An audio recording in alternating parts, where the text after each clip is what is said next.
Hello, in this video I am going to show you the screen reader helpers in Bootstrap 5. So I will provide a link to this API guide page.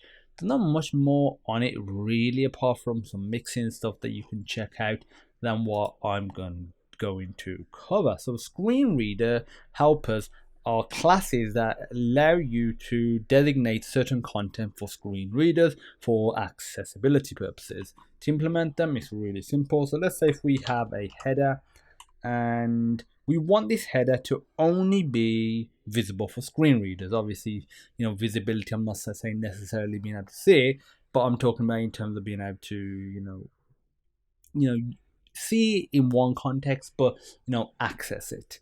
So if I put class equals sr-only, that's screen reader only, and if I was to put the text for screen readers only, what I'll actually do is get rid of the class first, show you that it appears, now add the class back in, reload, it doesn't appear, and as you can see, I'm trying to click, there's nothing there.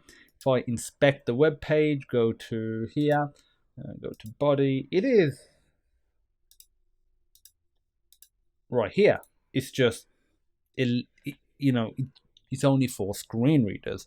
The other class that you can use, and let's say if we was to put this on an anchor tag, it's useful for something like that because you probably focus on it, is, so let me just implement it, ahref hash and class to be sr-only focusable,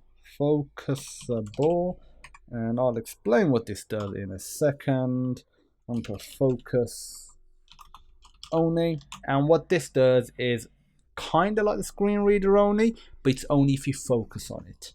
So if I reload, it is here. If I click tab, as you can see, it's right there. If I reload, I can't do anything with it. I cannot click it. If I click tab, I have focused on it, and now it is accessible. In this case, it just takes you to this particular part on the web page, which is nothing. So basically like a reload.